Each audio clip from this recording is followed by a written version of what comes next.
Wraith Squadron. They are the Rebel Alliance's ultimate strike force, sleek, swift, and deadly. They are the first in battle, the last line of defense. Now they must find and destroy a wily enemy more powerful than the Empire itself.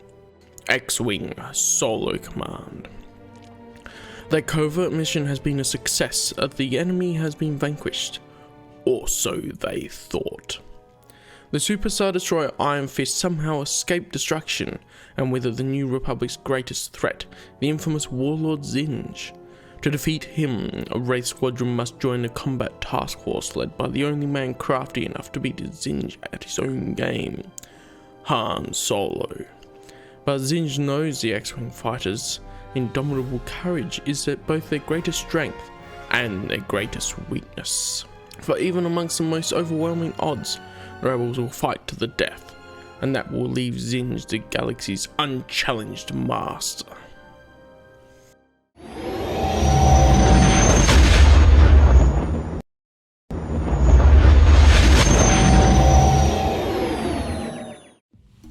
Hello there, I'm Callum Johns and welcome back to the EU in Review, where I review the Star Wars Expanded Universe as I experience it.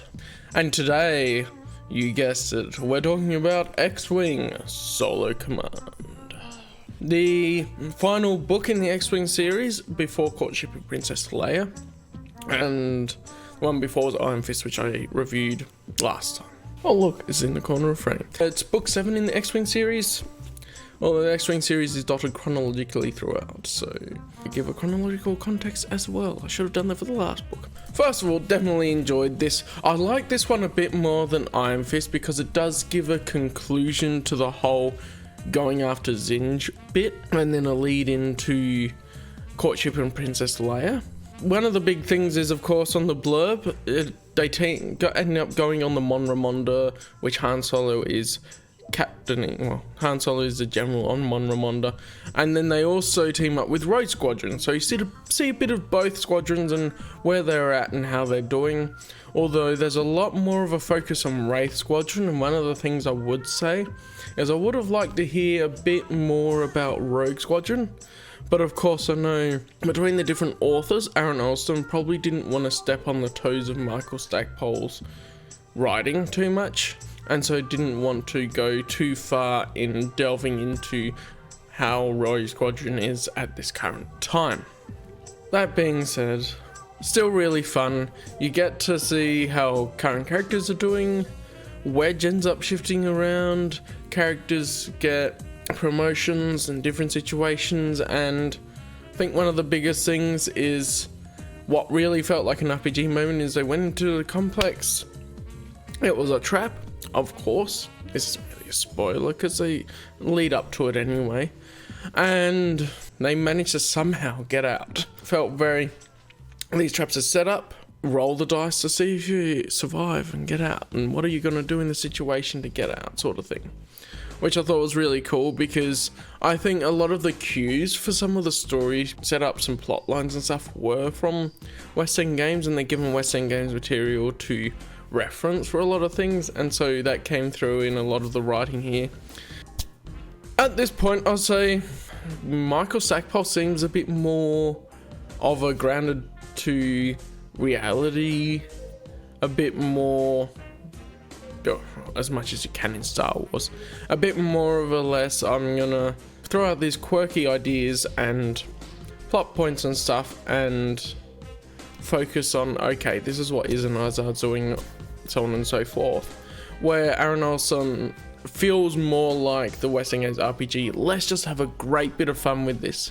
There's lots of possibilities in Star Wars, let's go for it. And so I'm interested if anyone wants to discuss the difference between Michael Stackpole and Aaron Olson's writing, because I don't particularly prefer one over the other at the moment, although I think Michael Stackpole's individual books, as a concern I have with Iron Fist in my review of it, each had a lot better single story arcs for the characters that seemed to resolve throughout the single book rather than go, oh man, I have to read the next book to get the resolution to this bit of a story arc.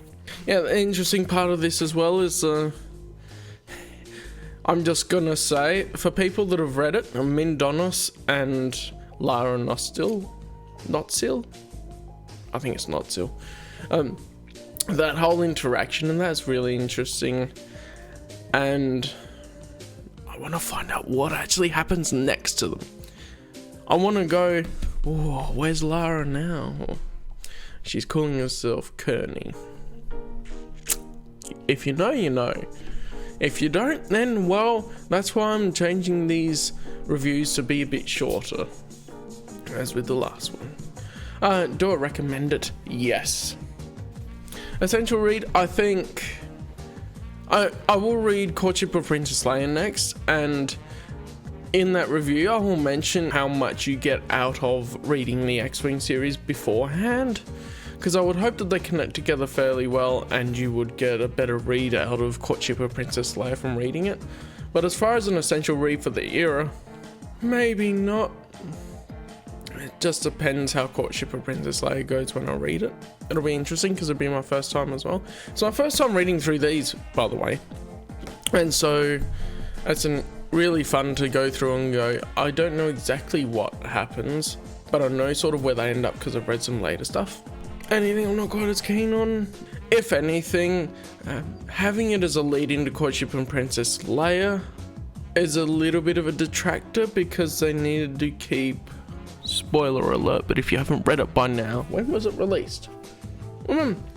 It's got a 1998 copyright on it. If you haven't read it by now, then stuff your spoilers, so I'm gonna say it. Them leaving Zinj alive at the end feels like, there would have just been a great resolution to the whole chase after Zinj the whole time to actually finally defeat him. But I know that they have always sort of been on the back step, and Zinj has a plan for everything. He's meant to be a villain that is a bit more threatening in that way, because he'll always sort of come back. I think just it feels unfinished, the plot line, and that's why you have Courtship of Princess Leia. But it would have probably been nice in a way if they had resolved that in the X-Wing series itself. But hey, you had to use a second death and all that for something. So that was also quite interesting ideas that Zinj implemented. We get to see a bit of Zinj's side, we get to see a bit of the Wraith's side, and I like seeing a bit of what the villain's doing in between and sort of how are they going to use this as a plan, and then as it all starts to come together, it's really cool. Yeah, recommended for sure, the thumbs up. I think that does it for X-Wing Solo Command. If you want to discuss this more, leave a comment, join the Discord, links down in the description below, and I will see you guys next time. Eric.